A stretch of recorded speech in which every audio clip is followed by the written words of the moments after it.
এই মাজারগুলোকে একটা মনিটরিং করতে হবে। আমার কথা হইলো ওলি আল্লাহর মাজারও এইভাবে একটা সীমানা দিতে হইব।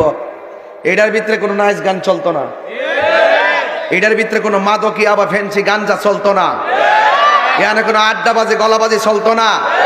এটা জিয়ারতের জায়গা, এটার বাইরে যাইয়া করো। এতটুকু সীমানার বাইরে যদি করে এটার দায় মাজার কমিটি নিবে না, সুন্নি জামাতও নিবে না। এটা আমার টার্গেট আছে, এটা আমার টার্গেট। আপনার পছন্দ হলে কই আমার কাছে প্রতিবাদ করলে আমরাই মাঠে করি, আর চিন্তা ভাবনা করলে মাথাতে আমরাই করি।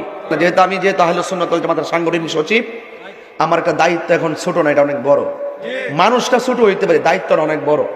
আর আমি কইয়া দিছি, মাজার যদি কেউ ভাঙতো যা লাঠি গিলে হারিয়ে থাকবে, যারা ভাঙতে বা ঠ্যাঙ্গের গুড়ানি ভাঙ্গা দিবে।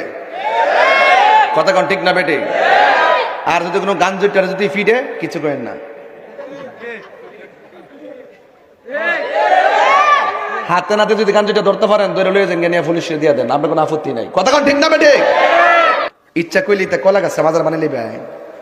একবারে নামাজ পড়ছে না, রোজা রাখছে না, হজ করছে না, জাকাত দিচ্ছে না, শরীয়ত মতো চলছে না, চুলটু লাম্বা রেখে হাতের মধ্যে বালা টালা ফইরা গোড়াগিরি করছে, হ্যাঁ মরেছে, মাজার বানিয়ে লিবেন? শরীয়ত না মানলে মাজার বানান যা, তরিকত না মানলে মাজার বানান যা। এই ভুল কিন্তু আর কইরেন না, কইয়া দিলাম।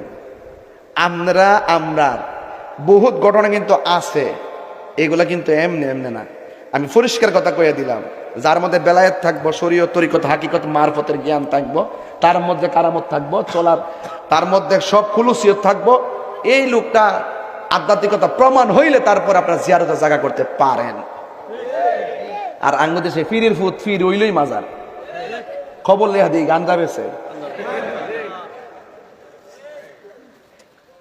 ও রাগ করতেছু, একটা ডোলা ভাঙ্গা দিমু।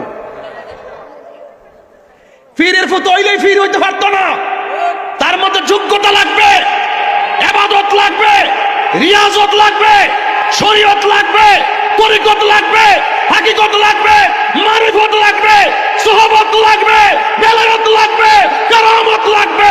হাত তুলে বলো ঠিক না বেঠে? আমার কথা কি রাগ করছেন? কথা ঠিক আছে নি? আর কথা 100 মিলছি নি?